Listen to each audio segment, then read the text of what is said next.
Comic Boom. Hey guys, Comic Boom here to talk about the Secret Six, the Infected. This is, of course, the Year of the Villain. Remember this past summer we had the Year of the Villain 25-cent one-shot, and it basically previewed the fact that there's going to be a lot of villainy this year in 2019 in the DC Universe. And we have the Batman Who Laughs, which is he's infecting the DC Universe with his virus that has led to the creation of the Secret Six. This gorgeous Perillo poster here that's in the middle of the Justice League issue 36 comic book. Man, I would love to have a large poster of that. That looks fantastic. Lucio Perillo is a fantastic cover artist. He really is. And his cover art is gracing a lot of DC comic covers lately, everywhere from Action Comics to Justice League Odyssey. So definitely check it out. I got some of his classic covers for Red Sonja and Deja Thoris and John Carter, Warlord of Mars. He's a pretty good artist, and he's doing some cover artists, I think, now for Vampirella and even for some Red Sonja and Betty and Veronica covers as well, I think. But in any event, who are the Secret Six? Because the Year of the Villain involves the Secret Six. It involves, of course, Leviathan and, of course, the Legion of Doom, all of which we did get a preview for way back in the day. Now, here's the thing. How's this all going? Well, let's be very, very blunt here. I do think that this has been an underwhelming year for DC, even though on the surface it seems like it's a pretty epic idea. I think there could be some, it feels a little bit underwhelming, and, I think that it was, nobody's really talking about it, and that's kind of the sad thing, and I wish there was more to it. It just doesn't feel like an epic event, does it, this Year of the Villain? It just doesn't feel that way at all, and that's one of the things that really bothers me about it. It really feels like we're missing a part of a bigger picture here, but we're really not. We're really not. But I will say this, we have with the Justice League, with Scott Snyder's Justice League, we're at issue 30, I think 37 now, and it ends at issue 38 or 39. It's going to be ending in a very disappointing way already. We know that because we have no explanation out of all the seven forces. So when you have a major plot thread like that, and it's completely squandered, and there's a lack of explanation for the major seven forces that make up your central plot point, you know there's going to be disappointment there. And having said that, we have the Legion of Doom with the Justice League. We have the Legion of Doom.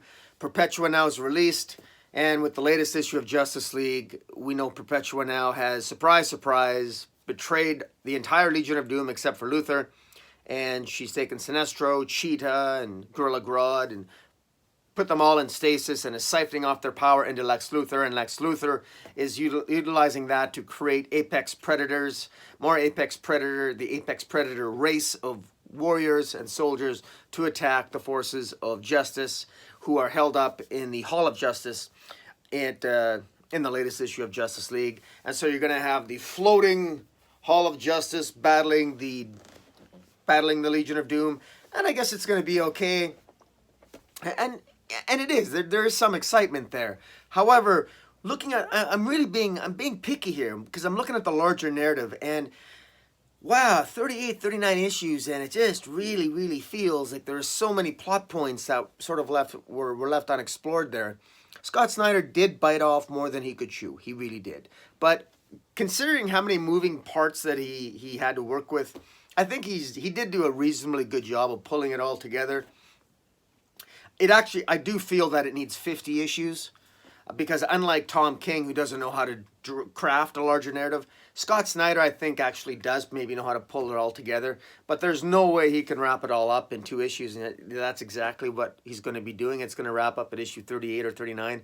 That's not near enough time to satisfactorily deal with all these myriad of plot threads, and so that's how I know it's going to be disappointing, and that's what's so underwhelming about the whole thing. There's nothing. One of my huge pet peeves, and this happens a couple times when you stick with larger narratives, is that if you have, look at Tom King, you'll have like 84 issues, and then everything's going to wrap up in 1 issue.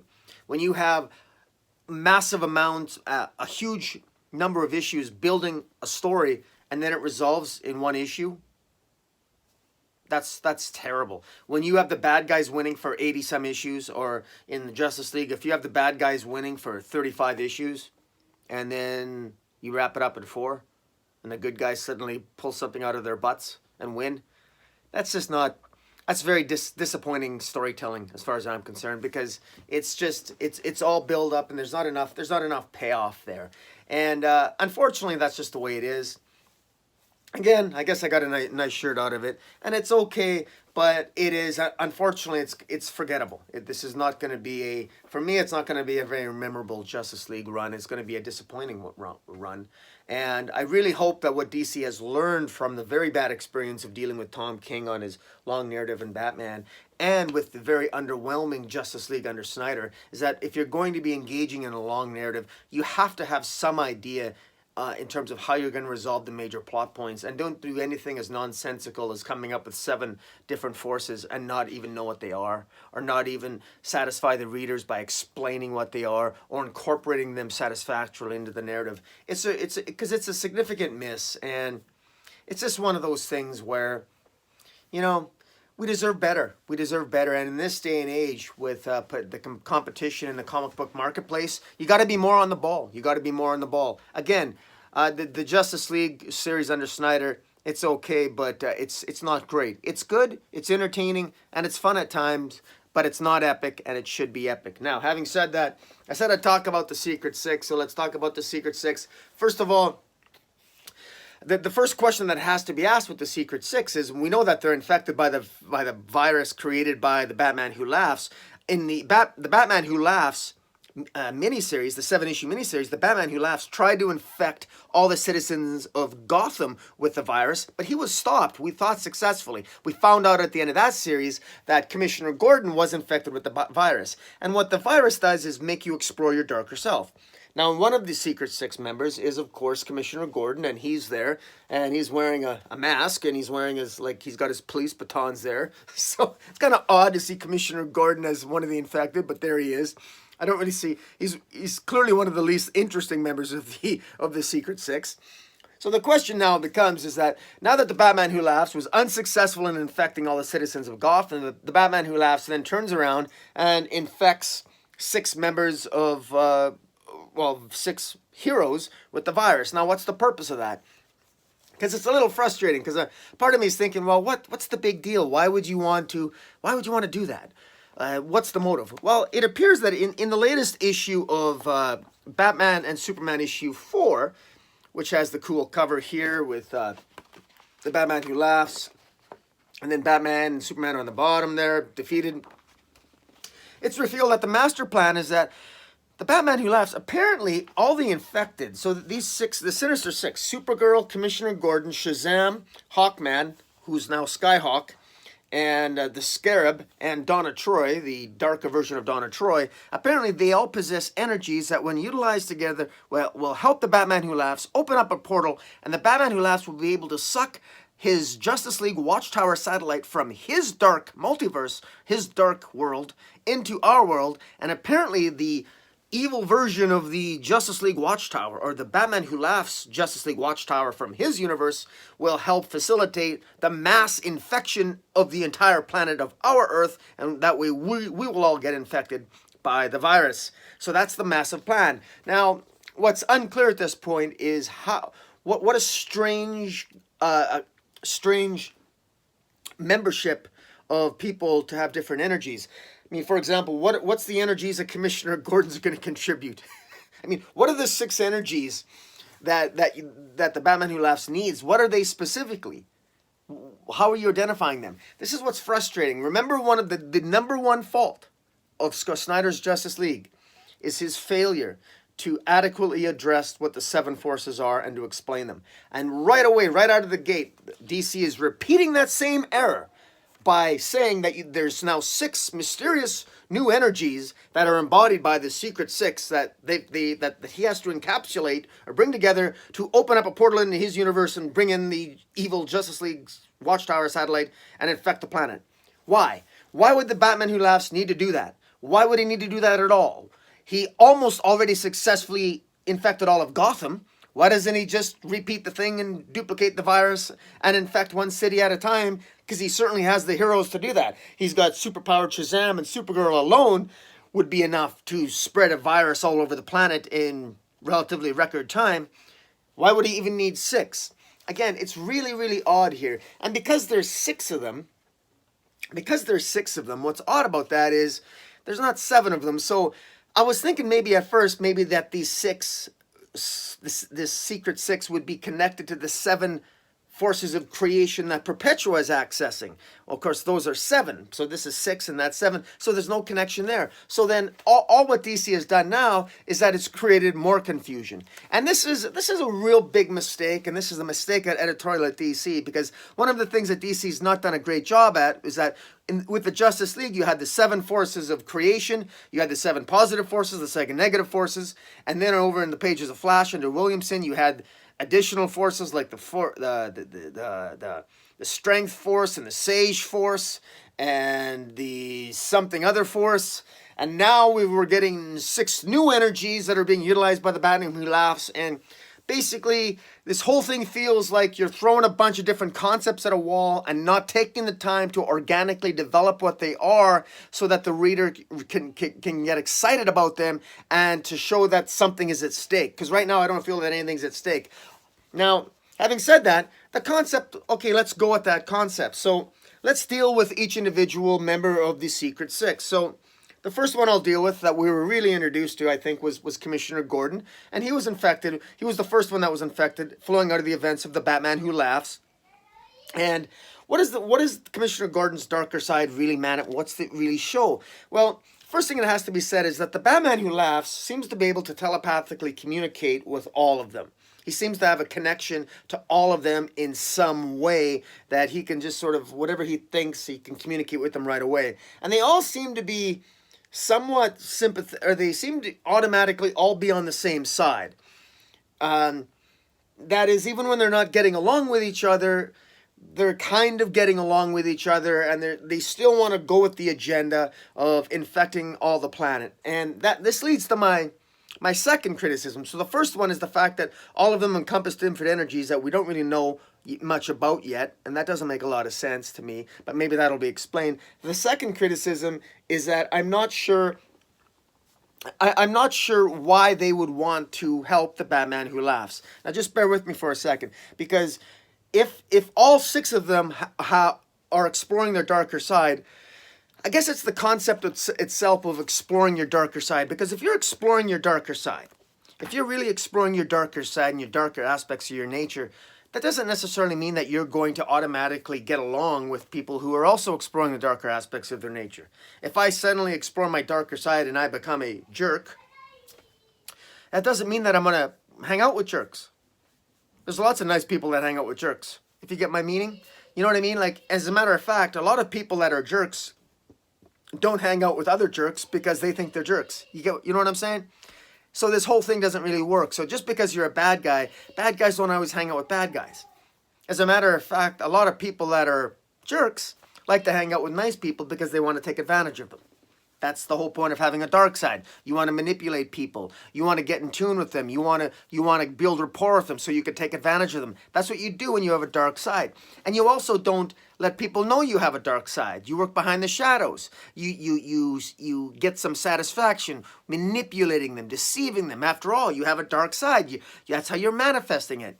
But the dark side here with the Batman Who Laughs, the Secret 6, all 6 of them seem to literally, they wear their darkness right on their outside. And one of the interesting things about it is that they immediately change their costumes. I mean, immediately there's a costume change. The moment they're infected, they get... Supergirl, as soon as she gets infected, she has this new sort of spikes on her outfit. She looks darker, and they look really cool, but boy, they look ugly. So that's what happens. When you explore your dark side, you automatically look ugly. You know, I don't know why that is. You would think, I know a lot of people, is that like the goth look? A lot of people, I think a lot of women look really attractive with the goth look. That's a darker side, isn't it?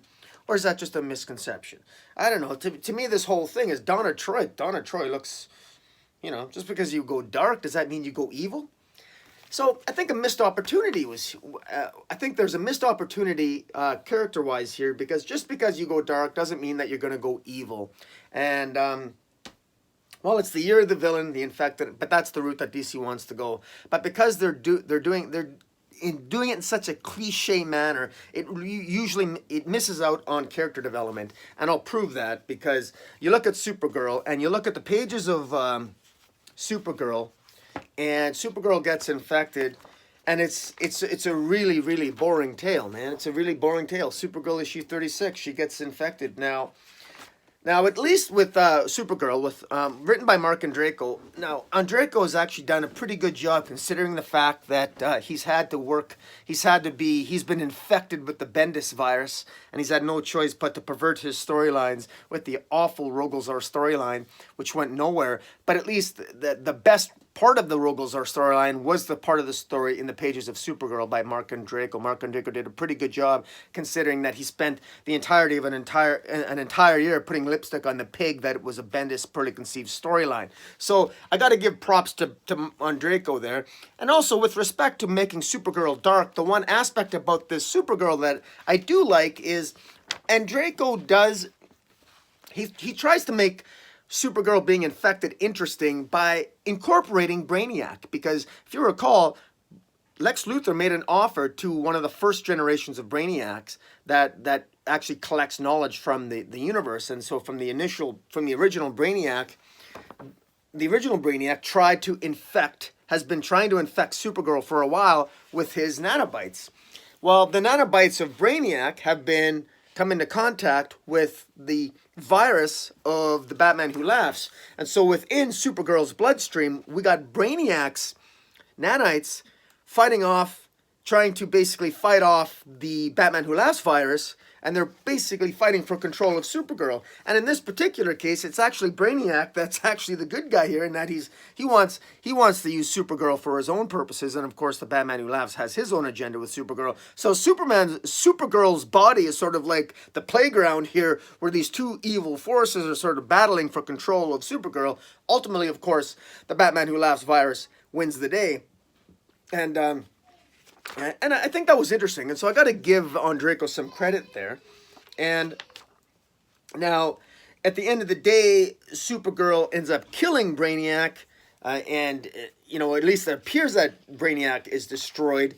And because she sees that, as the darkness of the Batman Who Laughs takes control of her psyche and her consciousness, she looks at her blood and she sees remnants of Brainiac's nanites there, and she destroys Brainiac's infection, and then destroys and kills Brainiac, or so we think.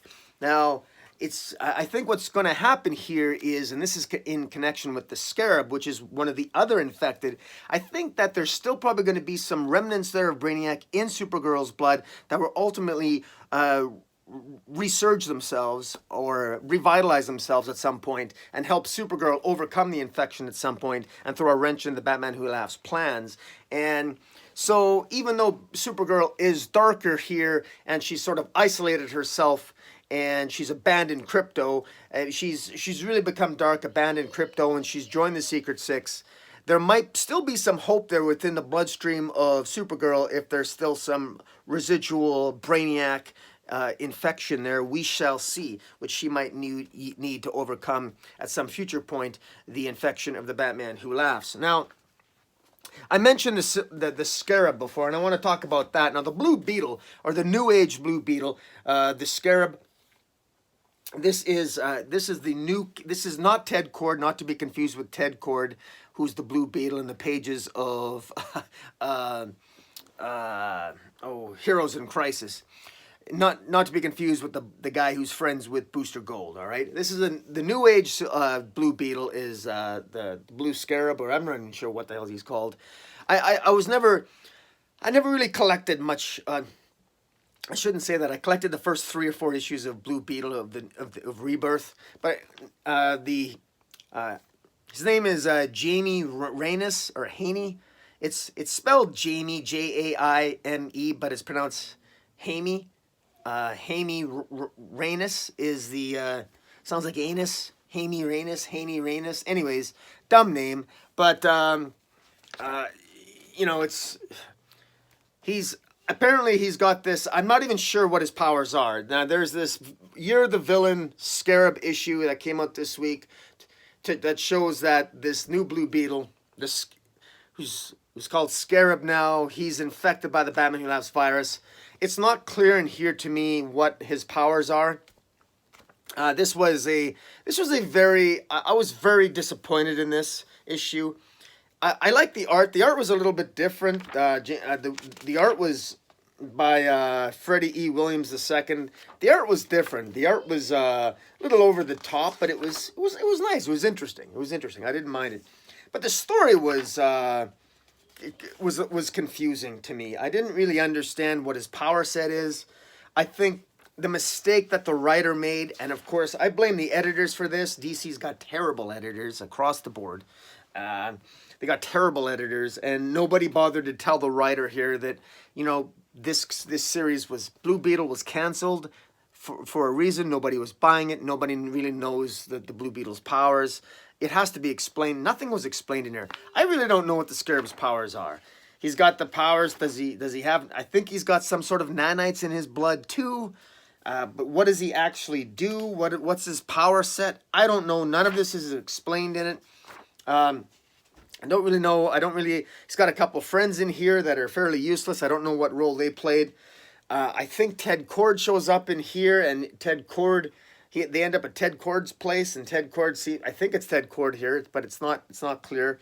Not really sure exactly what's going on. There's a villain that shows up nonsensically called Ghostfire. I don't know why there was no point for this Ghostfire to show up, other than, again, just to show that that Blue Beetle was infected. Again, I also don't like that they call it Scarab. He's a beetle. Call him Blue Beetle, or the new Beetle or something. Scarab. Don't call him Scarab. I don't know. Why would you call him Scarab? Does that have something to do with his powers? I don't know. But in any event, my point is that I think at some point he does a lot of puking. Scarab. This Scarab character does a lot of puking, and for some reason he's trying to puke out the virus, where despite the fact that none of the other infected, or, you know, Supergirl at one point throws up initially when she's infected, but this Scarab character is throwing up all the time.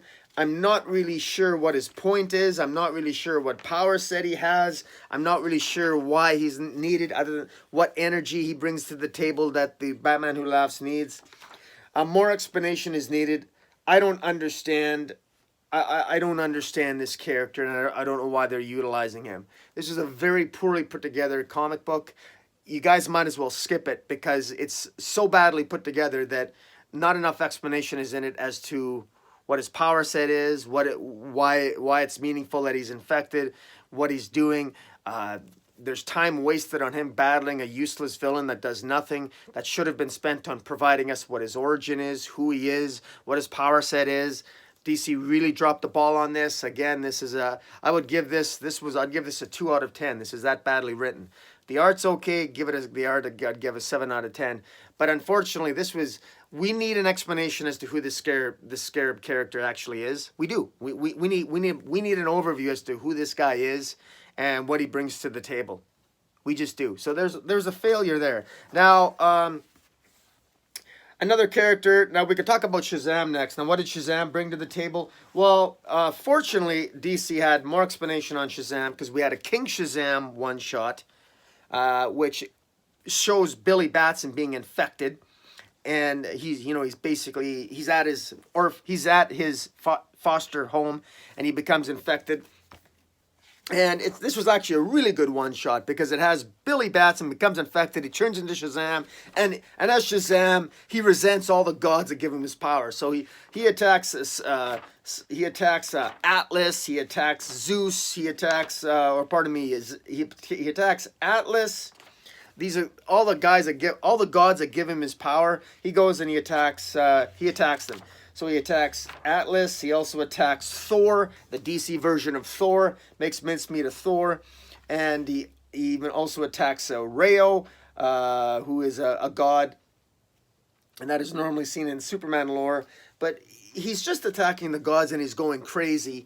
And his ultimate goal is to and he attacks, of course, Ares, the god of war, and he does end up attacking Mary Marvel. Mary Marvel tries to stop him, and he stabs Mary Marvel, and he infects her, basically saying, Mary, come and join me. And it was, Billy Batson, it's the darker side of Billy Batson, and we always knew that Billy Batson had a darker side, because even Jeff Johns showed us that at first before he became Shazam. We knew he had a darker side. So I really enjoyed that aspect of it. Now, one of the things that he does also, this ties into the Black Adam, You're the Villain, because Billy Batson then, as Shazam, King Shazam, as he calls himself, goes to attack Black Adam. And this was a really good series, one of the better ones, because it was one of the few that actually developed a character. We learned something about Black Adam's character and about his homeland of Kahndaq, and it was very well done, because it was ultimately, it was Black Adam's people that saved him from being defeated by King Shazam, because they beat him through the power of prayer, and it showed the relationship between Black Adam and his people, and how Black Adam rejected the Legion of Doom, rejected the forces of the Leviathan, and was rejecting the power of King Shazam, and basically his people saved him through the power of prayer. It was a very powerful story, very well done, and very well written, and I gotta give credit here. This is one of the very, very few. This writer Paul Jenkins did a really good job. The artist is Anaka Miranda. This is one of the better ones. This is what the Year of the Villain should have been about. These are the types of stories that we should have been getting, but we haven't been getting, because the vast majority of the stories we've been getting out of Year of the Villain have been terrible. And this was one of the better ones, and that I would recommend it. And King Shazam wasn't bad, but was mostly just a fight. This one, though, we actually got some character development, so it was actually pretty good. The other one, dealing with the other member of the, dealing with the Sky Tyrant, the evil version of Hawkman on the Secret Six. This was issue 18 of Hawkman, the Infected. This is quite good. I enjoyed this one as well. Again, while it wasn't... Robert Venditti is more of a plot guy. He decompresses stories, sometimes ridiculously long. I mean, try to get through his Green Lantern. It just goes on and on and on forever. His first 12 issues of Hawkman were pretty good, but they were, let's be blunt here, it wasn't really a lot of deep, introspective character moments. It was just one of those sort of gleaming over the surface things, saying that Hawkman just he's got past lives throughout time and space. Now, one of the things that's established here is that not only does Hawkman have past lives through time and space, but also through the multiverse.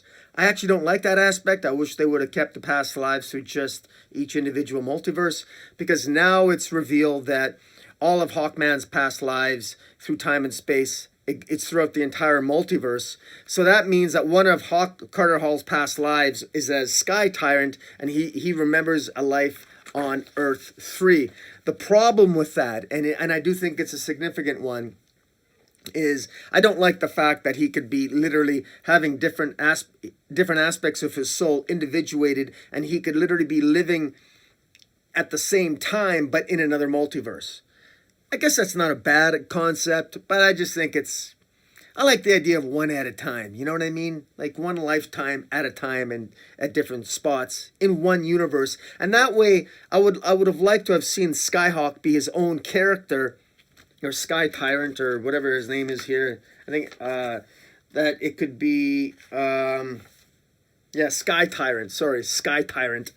It'd be nice if he was his own character in his own universe. But in any event, it's kind of cool that because now his consciousness, the Sky Tyrant's consciousness, has taken over Carter Hall. So the interesting aspect is that when Carter Hall was infected by the Batman Who Laughs virus, it made the past memory of being Sky Tyrant take control of Carter Hall's consciousness. And the Sky Tyrant lived again, because the Sky Tyrant originally terrorized Earth 3 along with the crime syndicate, and was ultimately killed by the Shadow Sheriff, Madame Mage, the Pinkerton Ghost, and Lion Miss.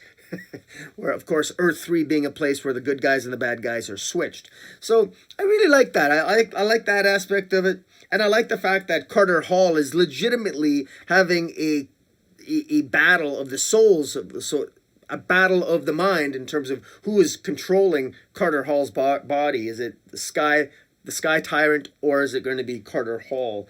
And it's very well done. And of course, I recommend people get Hawkman number 18 because it ends with the appearance of Hawkwoman. We finally get Hawkwoman appearing in the pages of Hawkman.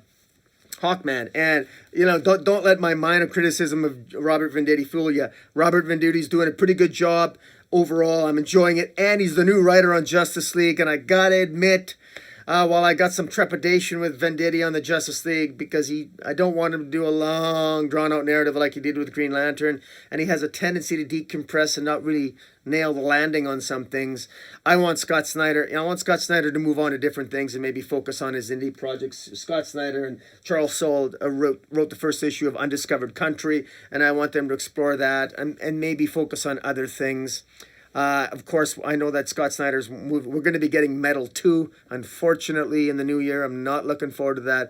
We really need the Batman Who Laughs to be shelved for a while. When this is done, I really don't want to see the Batman Who Laughs for a couple years. He needs to be put to the wayside because, but DC's not going to do that, unfortunately. So again, more editorial missteps and mishaps, and they'll find out the hard way as sales continue to sort of remain mediocre for DC. But in any event, Hawkman, no, it's a lot of fun. Give it a look. See, okay, now there's the final character here that is Donna Troy. Donna Troy is, she also becomes infected. Now, Donna Troy, she shows up she says something very interesting. Donna Troy shows up. She's one of the infected. Her issue is going to be coming out in a couple weeks. She shows up in Batman and Superman issue 4, and she hates Superman and Batman, and she wants to kick their butts because she resents them for what happened to Wally. And I actually like that motivation because all of us fans, my favorite infected is Donna Troy, because if anyone deserves to explore her darker side a little bit more, it's probably Donna Troy because of the way she's been treated. One of the things that happened with DC Rebirth when DC Rebirth came out is it was when Wally West came back, and then after Wally West came back and he hugged Barry Allen, that was so emotional, and he went off to the pages of Titans, and in the pages of Titans we were initially shown that there was a connection to Abracadabra, and we thought he was going to be connected to Linda and the kids, and that his history, his pre-Flashpoint history would return to him, and he'd get his wife Linda and the twins back, and that the rest of the Titans, in particular, Nightwing and Arsenal and Donna Troy, would help him find that connection. And unfortunately, DC did a really bad job with the Titans. All of that went by the wayside. Wally West, of course, his character was butchered and destroyed in the pages of Heroes in Crisis. Titans was a terrible series. It was one of the worst written series after Rebirth. Instead of being one of the best series, it was easily one of the worst written series coming out of Rebirth, and it should have been one of the best, but DC editorial completely squandered things. The delays with Doomsday Clock, that there was clearly an editorial war going on there between Johns and Dan Didio. Dan Didio, of course, unfortunately won that, and so we're stuck with the darkness of Metal. Metal sold very well, so you can't maybe fault DC on one level to continue to double down on the darkness, which is what they're doing. But quite frankly, the real excitement in DC, in my view, was for Darkness is with their Black Label line and with the Joe Hill series of horror comics. That's the type of darkness I want to see DC have, rather than actual dark, gloomy, and depressing tales in their mainstream line. But I guess that's another topic altogether. But in any event, overall, where's this going with the Secret Six? Well, I think it's clear. I think it's clear that it's going to be a fairly boring run. I really do. What's disappointing is in all these different... I mean, I haven't even touched upon so much of this stuff because it's irrelevant. I mean, I look at this other stuff, the Year of the Villain. One of the things is that what DC's done with the Year of the Villain is that there is no unifying theme here. There really is. The Year of the Villain encompasses Leviathan, Perpetua, the villain Perpetua, and the Batman Who Laughs and their machinations. And that's what Year of the Villain is. It's the trifecta. And it's that trifecta again that, again, was encapsulated on the very first cover page of the Year of the Villain one-shot, that 25-cent one-shot that we got. And so it's not like it's false advertising. DC is doing what they said they're doing. It just doesn't feel particularly unified. But again, we got other things that I could quickly talk about. We got Crush going on in Year of the Villain. I love Crush. Crush is a great character. I just wish they were doing something a little bit more exciting with her in the pages of Titans. It's dragging on and on. I love Adam Glass. He's still one of the best writers, so I trust in Adam Glass. And I know he's going to be making a good story out of this. It's just a little bit slow going. I'd like to see it sped up a little bit more and get to a point. But I really I do like Crush. And so this is one of the better tales, I think, in DC right now. Now, again, I spoke about, I can't remember if I spoke about Catwoman or not, but Catwoman right now is, not much is happening in the pages of Catwoman other than the fact that she was injured. She jumped in a Lazarus pit and she came out wearing a brand new costume. And it doesn't really make a lot of sense. There's been one villain. Catwoman's only dealt with one villain for 17 issues. This is Joelle Jones. She's definitely struggling. Joelle Jones, you're a better writer than your Catwoman would suggest. She really needs to go back to maybe, I'm looking forward to Lady Killer. But man, this Catwoman, I think maybe she's just held back by editorial in terms of being tied up with whatever Tom King is doing in Batman. Because this Catwoman has been very, very disappointing. I liked the first arc, but it went downhill from there very quickly. But at least we get Joelle Jones. She's a fantastic artist. And look at that new Catwoman outfit. You know, I like it for all the wrong reasons. In other words, I like it because she looks really sexy as a character, but it's not appropriate for Catwoman, and it just doesn't fit the narrative. And Harley Quinn. Harley Quinn is always a bad comic. It's been written terribly for years now. I get it because I'm a completionist, but Sam Humphries, man, the guy doesn't have a funny bone in his body. And let's be honest here. Should Harley Quinn always be funny? At what point are they going to maybe realize that Harley Quinn is a character that actually is a sophisticated character with a lot of background that you could actually do something significant with? Well, guess what, DC? Finally, thank you. We got Harleen. We got the Black Label Harleen, and we got the other Black Label Harley comic. Both infinitely better than the terrible mainstream Harley comic book. My God, how far this comic book has fallen. Bring Jimmy Palmiotti and Amanda Conner back as soon as you can on that mainstream title if you're going to continue to want to tell those types of stories to actually attempt some sense of humor. The other comic book that is underrated is Justice League Odyssey. This is the best Justice League comic book that no one's reading. And it probably should be canceled if you look at sales. But I'm glad it's not because I'm really enjoying it, man. We got a great team here of... The bad guys now are Darkseid with Cyclops, Azrael, and Starfire are actually the bad guys. These are Darkseid's minions now. And they're battling Jessica Cruz, who's got Jessica Cruz, Orion, the new god Orion, Blackfire, and the Red Lantern cat there. I forget his name. That... Anyways, this is a really fun series now. Particularly, if you're going to start reading this series, pick it up from issue 12 onwards, man. It's great. I'm thoroughly enjoying this. And Jessica Cruz is real kick-ass now because she's got a Green Lantern ring. She was killed by Darkseid. Darkseid literally crushed Jessica Cruz's ring. Her ring shattered, and the Omega energies from Darkseid mixed in with the Green Lantern ring as a trial to heal itself, and it infused Jessica Cruz with the Omega energy of Darkseid, and it actually ended up saving her life. And so now Jessica Cruz has got a different kind of power set that they're still trying to work out. But anyways, real good series there, and it's definitely worth checking out. Black Manta. This Black Manta's not bad. Kelly Sue DeConnick, I think, is underrated. I actually enjoy her Aquaman run. This is actually one of the more enjoyable runs I know because this is one of the first comics I read when I get it every month. DeConnick's done a good job here, and the Transformer Black Manta that was given to Black Manta by Lex Luthor as one of his gifts. It's actually put to good effect here, and this is actually again not. I'll even say this: there's even some character development of some of Black Manta's son here, and some of the other minor characters that make up Aquaman's what is it? Amnesty Bay in Maine. There's a lot of minor characters that have been given some decent character development. Pretty good.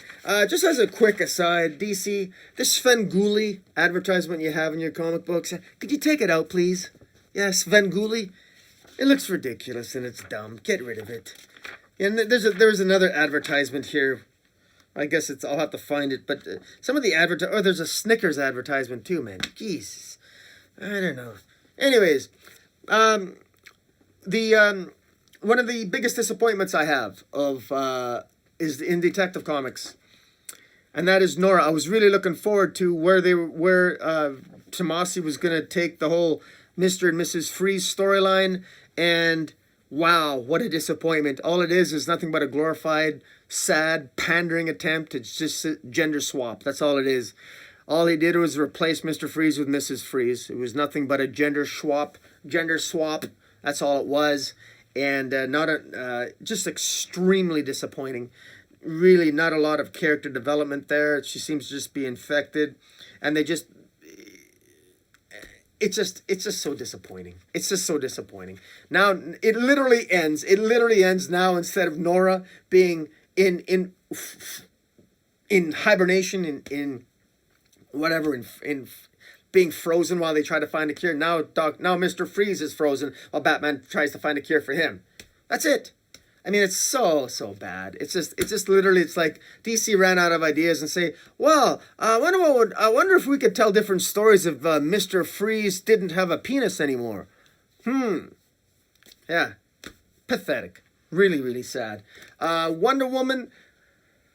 I stopped reviewing Wonder Woman. I think I skipped a couple issues because J. Willow Wilson did such a terrible job. Orlando, unfortunately, is coming on here, and he has to end this Cheetah storyline. I'll start reviewing Wonder Woman again when Cheetah's gone, and when I feel this is actually going somewhere exciting. It's getting worse and worse and worse. Something's got to happen. Something's got to happen in Wonder Woman to make her exciting, make her adventures exciting, and this is just not it. This is Year of the Boar. Good Lord. Quick comment about Deathstroke. Deathstroke is another thing that they're canceling it, and it's a good thing. It's just one thing that DC has never understood about Deathstroke in the last 5 years is that he's just a hitman. Write a good hitman story. Don't overcomplicate it with his kids and everything else and have drawn out 12-issue, 15, 20-issue storylines. I can't recommend this. No one's buying it for a reason, DC, and there's a reason why you're canceling it. All right? Editors, wake up, do your jobs. Don't be afraid to fire. Get some authority, you know. Say, DC, do I have an authority to fire the writer? And if you do, start firing writers. Good grief. Wow. Anyways, there's, I'll say something about The Flash before I sign off on the Year of the Villain, The Flash with Captain Cold and the Rogues. This has actually been, this is actually one of the better ones, Flash issue 82. This was actually interesting. It was nice to see Williamson finally wrap up a storyline of his that was going nowhere, with his ridiculous strength force and sage force and good Lord, we got a future version of Captain Cold that was given some power here, and he has been hiding. He kills the younger version of himself for some darn thing. I can't even remember it because I got to catch up on my Flash, but it actually looks good. It actually looks a little bit better. For once, it's like, oh wow, this is actually picking up. Something's actually exciting here, and so I would suggest getting Captain Cold and the Rogues, Flash number 82. You know, it spices things up a bit. It actually feels like, hey, this might be going somewhere. Something interesting is actually happening in this comic book. But yeah, there you go, guys. That is mostly about the Secret Six is what I'm talking about. Overall, the DC Universe, it feels overwhelmed. It feels one of the things that's the most, the overwhelming sense that there's uniformity here. When every single thing on the stand it kind of looks the same. It's okay, and it's you know, I'm more curious than excited, because I'm curious to see what the cover looks like. So I look and I go, oh, cool, all right, that's interesting. And then I read this story and I'm disappointed. In the vast majority of the time, I've been disappointed. They haven't had a unified theme. It doesn't feel like they have a direction. The Justice League feels like it's going to wrap up in a Duke Ex Machina kind of way. And Leviathan has been an absolute disaster, the worst event in 20 years for DC. I said 10, I was wrong. I meant 20. And but you know, at least with Secret Six, at least it's maybe kind of a little bit of exciting, because we get at least some character explorations that are interesting for Black Adam, maybe for Supergirl. We've had a couple of interesting moments for maybe Billy Batson a little bit. We've got no character moments for Wonder Woman. We've got no character moments for Harley. We've had some good character development in Justice League Odyssey with Jessica Cruz. We've got no character moments for really for Black Manta, but although we do have some character moments for his son and some other developments in Aquaman, so check that out. We've got some minor character introspection by Carter Hall and the Sky Tyrant and Hawkman, so you can check that out. And again, you can, if you want a gender swap and you want to basically take the same thoughts and put them on somebody who's got different genitalia, you can read You're the Villain Detective Comics and the stunningly, new plotline. Anyways, for Detective Comics. But overall, guys, the whole thing is meh. It's meh for me. Secret Six, maybe I'm infected. Maybe is this the dark comic boom? Maybe I'm just infected. Maybe I should be wearing the Legion of Doom shirt. Maybe I should have bought the other shirt instead of the Hall of Justice. Huh? I don't know. All I know is that things could be better, and it is what it is. But anyways, guys, I'll let you go. That was my little bit of my rant and my rave. And until next time, Comic Boom, out.